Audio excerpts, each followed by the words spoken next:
Yeah, welcome everyone to my today's talk about privacy. My name is Toni Wahrstätter. I'm with the Ethereum Foundation, also with the Vienna University of Economics and Business, mostly focusing on privacy topics related to Bitcoin and Ethereum. And today I want to talk a little bit about stealth addresses, which is new. I mean, it's not very new, but it's a new proposal, an ERC, that we want to bring to Ethereum. Here on the slides, you can see the ERC document. So it's co-authored by Matt Solomon and Ben DiFrancesco. They are both with Umbra Cash and also with Vitalik. And today's talk will essentially cover everything we want to do with ERC-5564, which is called stealth addresses. Before we start into it, let me quickly define the problem that we try to solve by using stealth addresses. So on the slides, what you can see is we have two entities. It's Alice and Bob. And what they want to do is, more or less, Alice has some money that she wants to transfer to Bob. So far, so simple. So the problem there is, there are a lot of people watching them. Because Alice and Bob are using a public ledger, like Ethereum, so everyone can more or less see the interaction between them. So if Alice.eth sends to Bob.eth, everyone can see that there is a public transaction ongoing. So Alice cares a lot about privacy. So she doesn't want to disclose the connection to Bob. So what Alice could do is more or less just reach out to Bob and ask Bob, hey Bob, could you please generate a fresh address for our interaction? Bob could be like, yeah, sure, let's do so. And then what they achieve is Alice just sends the funds to the new address, which is address C in this picture. And this allows Alice to not create a link to Bob. So Alice just sends the funds to address C, and in the end, Bob got his money, but not directly to his Bob.eth account, but to address C. And now, at this point, if they continue doing so, at some point, Bob would probably be like, okay, that was quite cool, but wouldn't it be easier or even smoother if we can do so without requiring any private interaction? Because in the previous example, Alice had to reach out to Bob, Bob had to agree, send the new address over, and then Alice could use the new address. But now we want to do the same without any prior interaction. And this is exactly what stealth addresses allow both parties to do. So Alice can use stealth addresses to generate a new address for Bob that only Bob can access. That's the important thing. So Alice generates a new address in the name of Bob and sends the funds to that new address. And then Bob can use his private key, his normal private key that also controls, for example, Bob.eth, to derive a new private key, which can then unlock the assets sent to the stealth address. For everyone else, it would then look like Alice just sent the funds to some random new address that has never been interacting with the chain before. And what they get is unlinkability. So they don't get untraceability, but what they get is unlinkability. And unlinkability means for two outgoing transactions, we cannot tell that they went to the same recipient. So for two outgoing transactions, we cannot tell that they went to the same recipient. That's more or less the common definition of unlinkability, while untraceability is a much stronger privacy property, which says for incoming transactions, we cannot tell who the sender was from the set of potential senders. So for incoming transactions, we cannot tell who the sender was from the set of potential senders. So far, so good. So what we get is unlinkability, but no untraceability. What you can see here on this chart is, on this table, is different privacy technologies compared by their properties. As you can see, stealth addresses comes with more or less very weak properties. So with stealth addresses, we get unlinkability. For other protocols like CoinJoin wallets that we know from Bitcoin, Tornado Cash, but also Privacy Pool, which was published very recently in Vitalik's paper, Zcash, Monero, they all come with untraceability. And untraceability always requires some mixing. And that's the difference to stealth addresses. Stealth addresses will never require some mixing, so you will never be commingled with funds from North Korea, for example. on this slide, you can more or less ignore the last column, which is undetectability, because for most of the times we have detectability. For example, Tornado Cash deposits or withdrawals are easily detectable because there's a call to the Tornado Cash contract. They read the Tornado Cash contract slots, and also there are events, of course. Same applies for stealth addresses, so we cannot hide the stealth address transactions among all transactions, but we get this property unlinkability, which is for many, many use cases enough privacy for users to be used already. And as you can see, the complexity also is very low, so stealth addresses don't require any CK tech or other very sophisticated technology like zero knowledge cryptography and stuff. Stealth addresses only rely on public an elliptic curve math, so it's really quite simple to implement. So how does it work? Let me quickly walk you through a very easy example. We won't require elliptic curve math here. It's actually quite basic. So what you can see here is Alice and Bob both have a key pair, which is a private key and a public key. So for Bob, it's lowercase b and uppercase b, and for Alice, it's actually not her real private key. It's just some randomly generated private key. So the sender of stealth address transactions just creates a random key pair. This is important. So Alice is not using her real key pair. She can just generate a random Ethereum private key and gets the public key to that. So how does it work? Alice, in the first step, takes the public key of Bob and then generates a shared secret together with Bob. So Alice multiplies the private key with the public key of Bob, and this allows her to create a shared secret between both, which she can then use to generate the stealth address from. Right, so Alice uses her randomly generated private key together with the public key of Bob and generates a stealth address from it. Then Alice can send to that stealth address while publishing A. So A was the public key derived from the randomly generated private key. So Alice publishes A, uppercase A in this case, while sending the funds to Bob. So at this point, Bob received some funds to his stealth address, but Bob doesn't even know that there is a stealth address that belongs to him, right? So what Bob must do is Bob now engages in some parsing. Bob parses the whole chain and checks all stealth address transactions. And then, by using his own private key, Bob can find out if there was a stealth address transaction that belongs to Bob. And if so, Bob can use his private key to derive the new stealth address private key to then unlock the funds. So Alice uses her private key together with Bob's public key to generate this shared secret, which is then used to generate the stealth address. And on the other side, Bob can more or less do the same. He uses his private key together with uppercase A, which is Alice's randomly generated public key, to find his stealth address, but also to unlock his stealth address. So far, so good. What do we want to use stealth addresses for?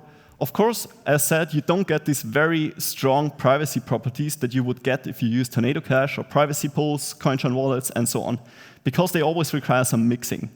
Stealth addresses can be used to protect both the sender and the recipient. For example, if you want to donate to, I don't know, to WikiLeaks, you can use stealth addresses, because then on-chain, no one can see that you just donated to WikiLeaks. Because for everyone else, it would look like you just donated funds to some random address, or you sent funds to some random address, which could also be you yourself. So it could also be the case that you just sent funds to yourself. Of course, there are many daily applications like payroll checks that require some privacy. You might not want your colleagues to know how much you earn, or other people to know how much you earn. Therefore, they can be used too. Private messaging. So we're already talking with Farcaster, for example, how stealth addresses can be used to do messaging. Kind of, I send a message to you, but not directly to your address, but to the stealth address. The same applies to multisigs. Let's say you have a multisig. So I have a multisig, and 3 friends of mine are also part of that multisig, but I don't want my friends to know who the other signers are. just for my own security, I don't want the other signers to have some incentives to corrupt, to find out who the other signers are, and then steal my money. So what I can do is I can give them signing rights to a stealth address of them that I generate without them being able to know who the other signers of that wallet are. And the same applies to private POAPs and stuff. And as it says on the slide, but essentially every interaction that should remain private. So what we do is we have private interactions between two parties without any mixing involved. So let's talk about some challenges. So stealth addresses come with a lot of challenges. And here on the slides, you see the major challenges that we currently face. Some of them have some very good paths how we can solve them, some not. So let's go through them. So stealth address users cannot pay for gas. That is a very common critique, which is very valid, because if I send DAI, for example, to a stealth address, then the user has no ETH on that address. So the problem is the user cannot do anything with that DAI. And the user would need some way to fund that address to do something, right? So the user needs some ETH on that address to do something to pay for the gas. Of course, there are some solutions. Account abstraction is a great solution, because account abstraction allows you to pay more or less through side channels and stuff, but also ticketing systems. So we have recently been hacking on a project which was called gas ticketing, which more or less allows you to set up a private side channel with builders, with searchers, to pay them through a side channel, and they will then include your transactions. So just Google for gas ticketing or something, then you can find this blog post. This is one solution, how you can already solve that problem with user not being able to pay for the gas. The next challenge that we identified is users having to manage many private keys. And this is, of course, a big problem, right? Because managing multiple keys, it's hard enough to manage one key or two keys, not even speaking of managing hundreds of different keys that you might need because you need a private key for every single stealth address. But there's also a cool solution, Vitalik came up with it very recently, which is separating the logic from the assets. So what you can see here is a very naive implementation which would never work because it's not secure. But in a very naive implementation, you would have a logic holding account and an asset holding account. And what you could do is, so the asset holding account would point to the logic holding account. And then you can provide your private key to the asset holding account. The asset holding account would forward your private key to the logic holding account. The logic holding account would verify that your private key, if multiplied by the elliptic curve generator point, matches to the public key stored in the logic holding account, and then he returns true. And if the asset holding account receives a true from the logic holding account, the asset holding account allows you to spend. But as said, this would never work. Of course, inputting a private key into a contract is also something that would never work. This is just to show you how we can easily split logic from assets. The much more sophisticated solution uses CK snarks. So what you can do with CK snarks is more or less you generate a proof over the whole Ethereum state. So you have a proof, and you prove that in the state of Ethereum, there is a certain contract, and in that contract, there is a public key that I know the private key of. And the whole system then looks like the following. The user generates a proof against the whole state. The state, in this case, just displayed as a Merkle tree. Then the user can provide that proof to the asset holding account. And if the proof is successful, the user proves that he knows the logic from the associated logic account without connecting both. That's important. So we don't want to create a link between the asset holding accounts and the logic holding account, because as soon as we create a link between both, you can cluster a user. You can cluster a user by all his addresses. So in this case, we don't have any link in between those wallets. Right, then the next challenge is recipients can destroy the sender's privacy, which is a very valid point. If I send to your stealth addresses twice, and to different stealth addresses of one entity, and this entity then commingles the funds at some point, then you would know that it was me, right? So if, for example, if 10 people donate to WikiLeaks and WikiLeaks then cashes out using Binance, then Binance knows all the donators, which is, of course, a big problem, especially when you use a centralized exchange. But as we have seen in CoinJoin wallets, for example, that they suffer the same problem. A great UX that more or less doesn't allow you to ever commingle funds can solve this problem. Of course, if a user wants to do raw transactions, he can still commingle the funds, but using a great UX, a UI, we can do a lot. And then, of course, fragmentation, because of many different stealth address protocols. Stealth addresses can be generated through more or less every elliptic curve. So you can use SEC256K1 curve, SEC256R1 curve, and there are even more different possibilities how to create stealth addresses. And the last problem is exactly what the ERC-5564 tries to solve. Essentially, we try to create a standard for stealth addresses. So let's look at it. As said, stealth addresses are not equal to stealth addresses because there are many different protocols that you can use to generate stealth addresses. For example, as said, SEC256, K1, and so on, but there are also elliptic curve pairing-based stealth addresses, lattice-based stealth address protocols that are already quantum-proof resistant and stuff. And the problem here is the recipient, if he receives a stealth address transaction, the recipient must do some parsing, right? And for that, the recipient must know which stealth address protocol was used. So I cannot just use some random elliptic curve without telling the recipient, because otherwise the recipient would have to try out every possible protocol. Just to give you a rough sense of how many stealth address protocols there were, so this is just a shortened list with all the stealth address protocols academia came up with very recently. So you can see stealth address protocols being based on standard elliptic curve, as we know and love them. But there are also stealth address protocols being based on lattice-based cryptography or even elliptic curve pairings.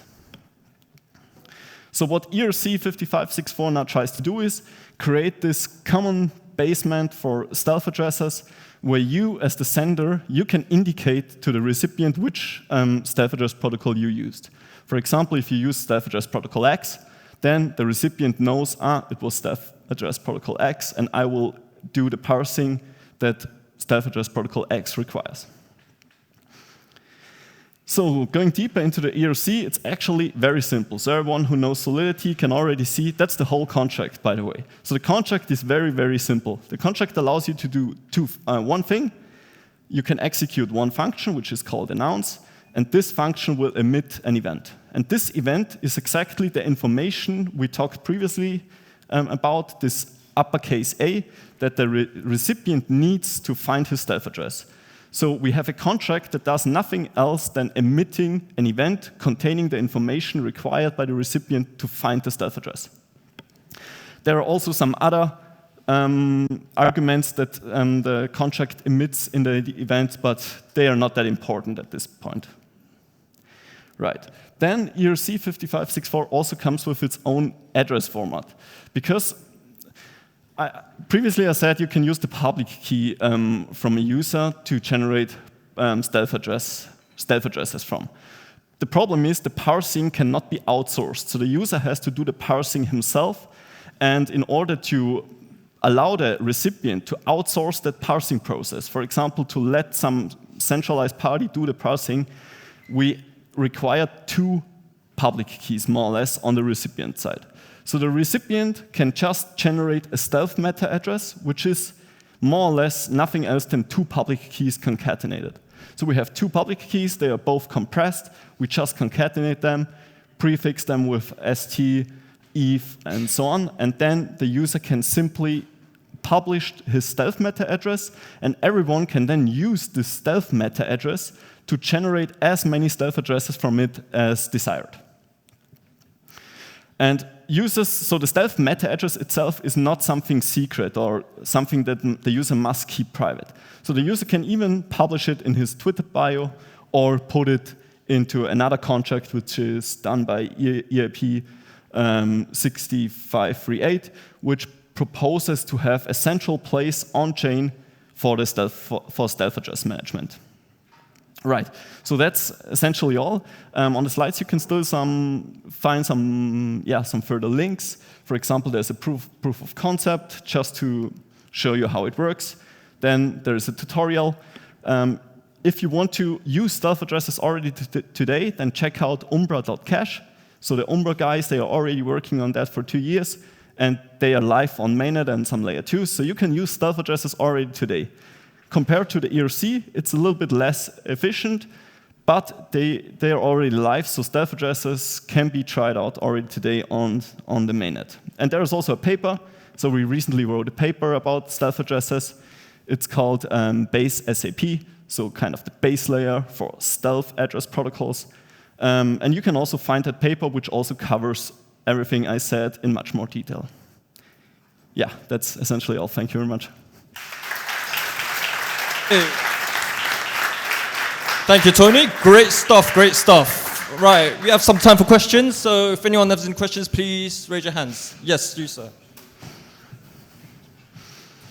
Hi, thank you for the talk. Amazing, amazing topic. I have a few questions, but I guess the main one is that this scheme where Alice announces on-chain that she's sending to a stealth address, doesn't this erode some of the privacy? Because if I want to hide the fact that I donate to WikiLeaks, as far as I understand from the scheme, I reveal the fact still that I donate to some stealth address because I'm using this protocol. And like, is this the case? And how can it be overcome? Right.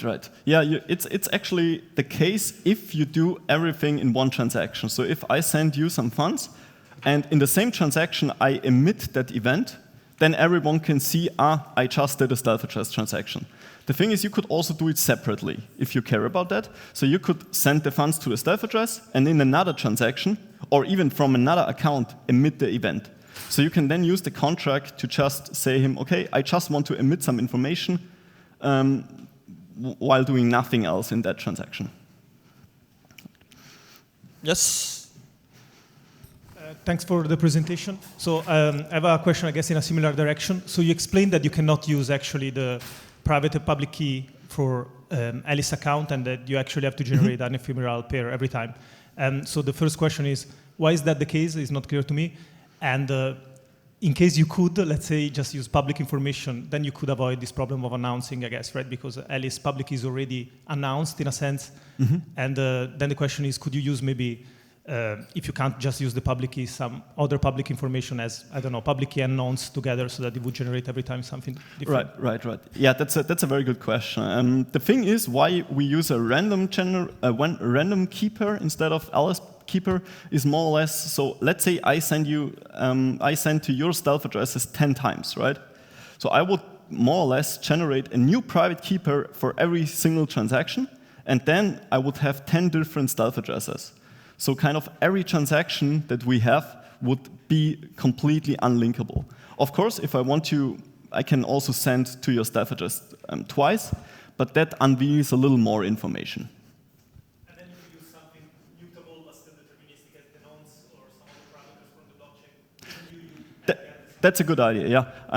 I think even some of the papers I just had on the slides did exactly that. So for example, our first interaction requires, let's say I generate a stealth address for you, and then I send to that stealth address, and then we can say, okay, as soon as we have the first interaction between us, we just increase a nonce. That would work, yeah. Okay, thank you, Toni. Sorry, I'm afraid we're running short on time, so yeah, give a big round of applause to Toni again.